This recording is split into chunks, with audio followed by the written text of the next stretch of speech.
Terrible Tudors, gorgeous Georgians, slimy Stuarts, more Victorian, woeful wars, ferocious fights, stingy castles, daring knights, horrors that defy description, cutthroat council, bull Egyptian, vicious Vikings, cruel crime, punishment from ancient times, Roman, rotten, rank and ruthless, cavemen, savage, fierce and toothless, groovy Greeks, brainy sages, mean and misery, Middle Ages, gory stories, we do that, and your host are talking raps. The past is no longer a mystery. Welcome to Horrible History.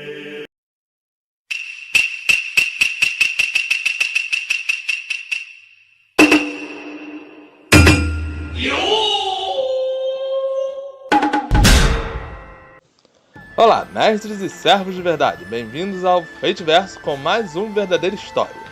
Espero que estejam se divertindo com a versão simplificada do Nobunaga Ambition que o Fate Go fez nesse último Guda Guda. Seria um bom momento para a gente dar um pulo da Era Heian para ir pro Sengoku Jidai, para falar um pouco das guerras desse período, só que infelizmente o script que eu tenho aqui é o da Tomoe, e essa parte da história meio que eu já falei. E também ele complementa um pouco a guerra Genpei que vimos no último Verdadeira História. Então vamos voltar para ele. Antes de começar, no entanto, como sempre, a Verdadeira História é o quadro que falamos sobre a história real dos personagens que aparecem em Fate Go. Ou pelo menos como ele é na nossa literatura, e não no Nasuverso.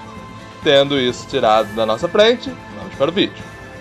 Para melhor entendimento sobre os assuntos aqui citados, vocês podem verificar nosso vídeo de A Verdadeira História de Ushio-Kamaru Benkei, que fala bastante sobre os detalhes do clã, da guerra Genpei, porque ela ocorreu e por aí vai.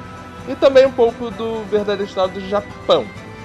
Lembrando que eu estarei usando como base o Heikei Monogatari e alguns artigos relacionados a Tomoe e Kiso. Sem mais delongas, vamos para a história. Durante os últimos anos do período Heian, a corte imperial havia sido tomada pelo clã Taira, que basicamente havia expurgado os Minamotos de toda a sua autoridade e prestígio. Eles haviam tomado o controle do Japão por muito tempo, até que o líder do clã Taira decidiu colocar um dos seus descendentes como o próximo imperador, e isso foi o bastante para iniciar uma série de revoltas por todo o Japão. O principal inimigo dos Tairas quando a revolta começou foi Minamoto no Yoritomo, que havia se declarado líder do clã Minamoto, e poucos realmente se viram interessados em contestar a sua posição. Só que Yoritomo não estava muito interessado em simplesmente correr em direção à capital imperial e esmagar os Tairas. Não. Ele queria se preparar um pouco melhor, lentamente, erguendo forte na região de Kanto, onde ele estava estacionado, indo devagar. Nos primeiros anos da Guerra Genpei, o comandante mais ativo foi Kisono Yoshinaka, que havia tomado o controle da província vizinha de Kanto, que era Shinano. Yoshinaka tecnicamente era membro do clã Minamoto, um ramo diferente de Yoritomo e seus irmãos, mas ainda assim um membro do clã Minamoto. Portanto, Yoshinaka deveria ser subordinado a Yoritomo. Porém, Yoritomo tinha tanto controle sobre Yoshinaka quanto a opinião de um pai tem para um adolescente. Ou seja, enquanto Yoritomo dizia vamos nos organizar, fazer essa revolta ser com calma, direitinha, o Yoshinaka já estava matando metade dos líderes Taira da região. Entre os principais comandantes de Yoshinaka estava Imai no Kanehira, que era meio que irmão de leite dele. Irmão de leite é quando a mãe da pessoa amamentou você, porque a sua mãe não te amamentou. Acontece. Porém, o que vocês estão mais interessados é seu segundo comandante mais importante, Tomoe Gonzen. E agora que eu falei dela, a gente pode entrar um pouco mais a fundo em uns detalhes que eu não entrei anteriormente. As mulheres que eram treinadas no Japão antigo para proteger as terras quando os homens estavam ausentes se chamavam Onabu Geisha.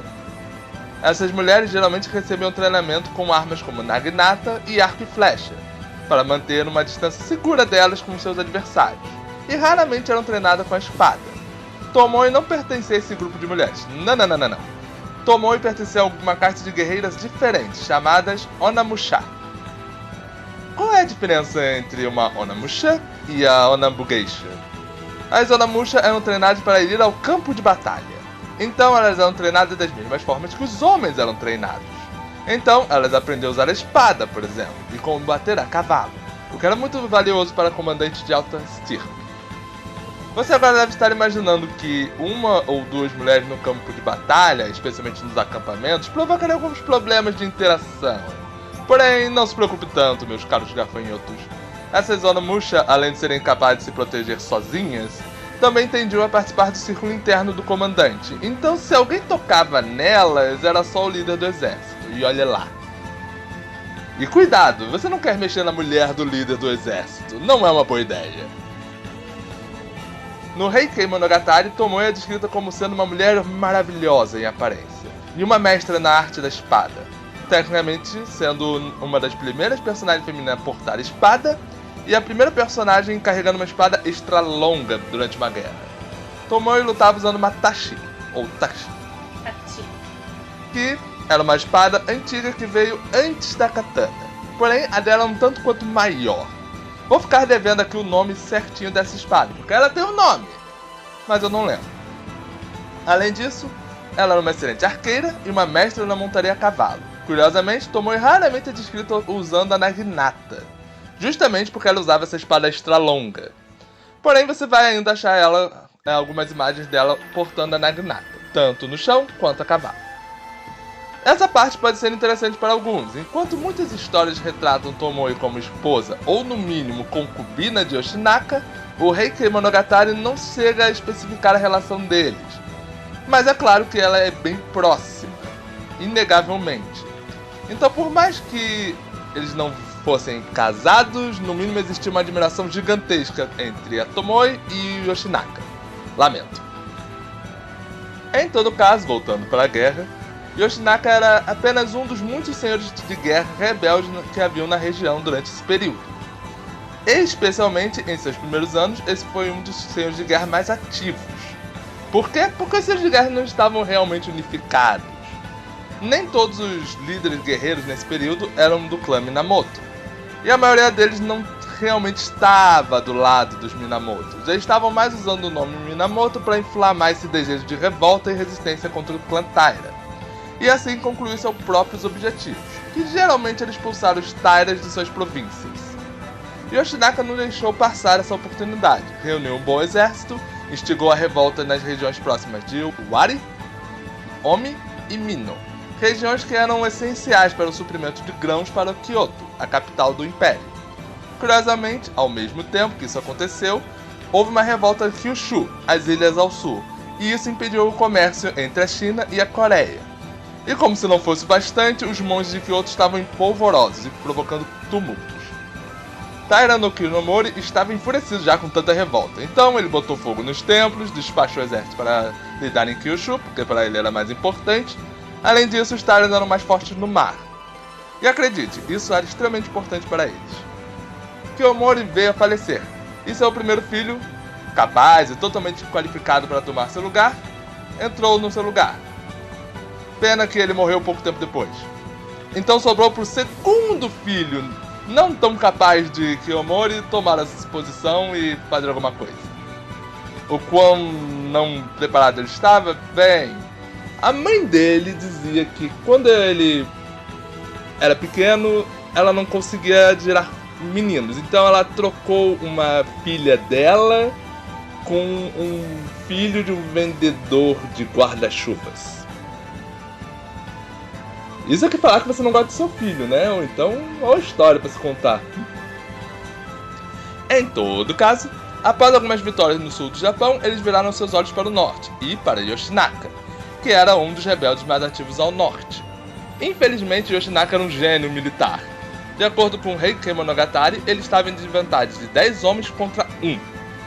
Ele disfarçou seus homens de guerreiros Taira e conseguiu vencer os seus oponentes de alguma forma. Tomoe ter arrancado a cabeça de 7 comandantes montados sozinha deve ter ajudado bastante. Tomoe ficou conhecida por sua força monstruosa, sua ferocidade no campo de batalha, e seus inimigos passaram a chamá-la de Mulher Oni, ou só Oni mesmo. Porém, logo após a grande primeira vitória de Yoshinaka e Tomoe, ocorreu a Grande Fome, que foi mencionada no vídeo anterior. Agora, lembra quando eu mencionei a revolta instigada por Yoshinaka nas províncias que abasteciam a capital com grãos? A situação não foi favorável para os Tari desse ponto em diante. Com as principais regiões do norte sendo ou tomadas, tendo suas rotas bloqueadas por exércitos inimigos, a capital exigia comida das produtoras do sul do Japão, que tinham sido mais afetadas pela seca, o que fez com que mais pessoas odiassem os Taira. Claro que Yoritomo não deixou a seca passar em branco também. Ele trocou comida por terras. O safado. Inteligente. Em 1183, a seca e a fome passou, e a guerra teve um reinício. E novamente os Taras foram atrás de Yoshinaka, na passagem de Kurikara. Yoshinaka atraiu seus adversários para um ponto chamado... Você vai ler essa parte que eu não consigo. Jigoku Dani. Ou o Vale do Inferno. Nome muito apropriado para o que vai acontecer ali. Um destacamento do exército de Yoshinaka, com ele na frente, conteve os avanços dos Taira. Enquanto os dois exércitos se confrontaram, Tomoe veio com um segundo exército pelas retaguardas do seu oponente e atacou. No Heikei Monogatari tem uma parte que fala sobre essa batalha, e isso me fez lembrar de Sekiro. Ou melhor, eu acho que Sekiro usou essa batalha como inspiração para um de seus bosses. As forças de Yoshinaka usaram touros e amarraram na cabeça desses touros tochas em chamas e os enviaram na direção do exército inimigo, destroçando ainda mais sua formação.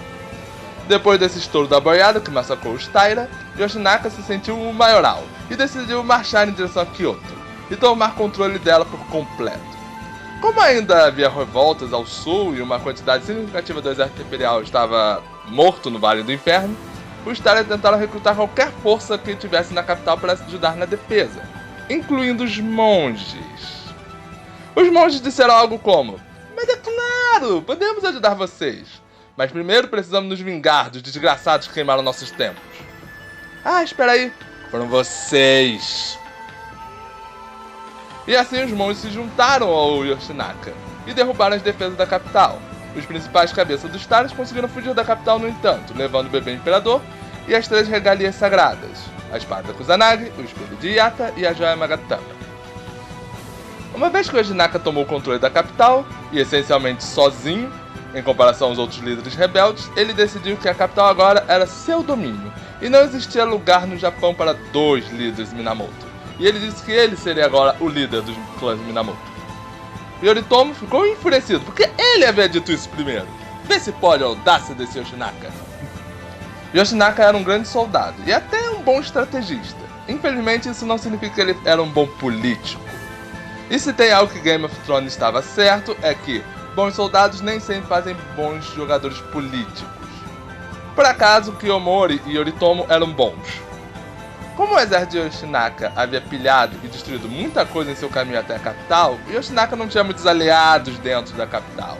Especialmente quando você literalmente derruba um tirano para se colocar no lugar dele.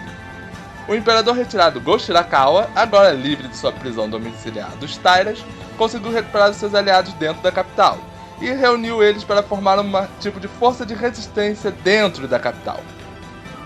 Tomoe descobriu sobre essa força de resistência e contou para Yoshinaka, que ficou incomodado. Então eles descobriram que Go Shirakawa estava trocando correspondência com Yoritomo, o que deixou Yoshinaka aborrecido. Então Tomoe salvou a vida de Yoshinaka de um assassino enviado por Yoritomo. E aí ele ficou puto da vida. Cansado disso, ele fez o que qualquer líder guerreiro faria na posição dele: massacrou as forças de resistência por completo e queimou o palácio de Go Shirakawa, o colocando em prisão novamente. Depois disso, Yoshinaka fez com que a corte desse a ele o título de Seitai Shogun. Não isso. É um título que poderia ser traduzido como General Conquistador de Bárbaros. Esse título foi dado originalmente para comandantes que eram enviados para o norte do Japão para dominar os Emishi, que eram considerados bárbaros pelo pessoal do sul. Curiosamente, esse também é o título dado para Tamuramaru, o ficante da Suzuka. Yoritomo enviou Yoshitsune, o Uishi, e Noriyori para a capital com seu exército, o que era um problema para Yoshinaka. Veja bem, o exército de Yoshinaka esteve na ativa desde sempre, e eles estavam cansados e em bem menor número em comparação à origem. Por outro lado, o exército de Yoshitsune e Noriyori estavam bem descansados e bem cheios, Os exércitos dos Minamoto, na verdade, não tinham feito muita coisa até aqui, eles estavam mais assistindo o Yoshinaka e os Tales se degladiando. Com isso, Yoshinaka enfrentou os Minamoto na Batalha de Aoazu. Os exércitos Minamoto conseguiram avançar sem muitos problemas pelas defesas de Yoshinaka, e a espada da Tomoe até mesmo foi quebrada em algum ponto da batalha. Mas você deve imaginar, Tomoe sem flechas e com a espada quebrada iria recuar. Não. Ela é uma pessoa fodona. Tomoe foi até uma árvore velha, arrancou ela do chão e usou como arma, em cima do cavalo dela. A imagem não me deixa mentir, tá aí, ela usou uma árvore como arma. Finalmente, quando estava tudo acabado, só havia 5 combatentes de pé do lado de Yoshinaka. Ele mesmo, Tomoe, Kanehira e outros 2 que não têm nome. Yoshinaka ordenou que Tomoe fugisse do campo de batalha. Os motivos não são exatamente certos. Alguns dizem que foi devido ao amor entre eles, e Yoshinaka não queria que ela fosse morta, ou pior ainda, fosse capturada pelo exército inimigo. Outros acreditam que foi porque ele não queria ser morto do lado de uma mulher. Não seria honroso. E ainda tem aqueles que acreditam que ele mandou ela embora porque se os 2 morressem naquela batalha, a morte da Tomoe acabaria sendo mais digna do que a dele. Então ele achou melhor que ele morresse ali, que aí a morte dele seria significativa. Em todo caso, Tomoe fez como ordenado, mas antes de ir, ela tinha que mostrar que ela era fodona uma última vez.